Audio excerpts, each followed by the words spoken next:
అగ్నిదేవా, నీ 2 జన్మలను మేము స్తోత్రించుచున్నాము.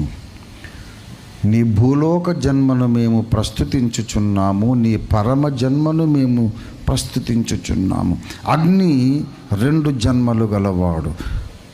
స్వర్గమందు ఒకసారి జన్మించాడు, మనుష్య లోకములో మనుష్య రూపమును కూడా అగ్ని జన్మించాడు అని వేదములలో ఉంది. నేను రాసిన హైందవ క్రైస్తవం బుక్ చదవండి. ఉందా?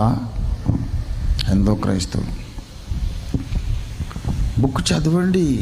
అనవసరంగా ద్వేషం పెట్టుకొని ఆ ప్రచండమైన విజ్ఞాన గనిని దూరం చేసుకోకండి. చెరువు మీద అలిగితే ఎవడికి నష్టం? చెరువుకి నష్టమా? అలిగినోడికి నష్టం. చెరువు కాదు, అక్కడ మహాసముద్రం దేవుడు రాసిపెట్టాడు. బుద్ధి జ్ఞానం ఉన్నవాడు చదివి జ్ఞానం సంపాదించుకోవాలి.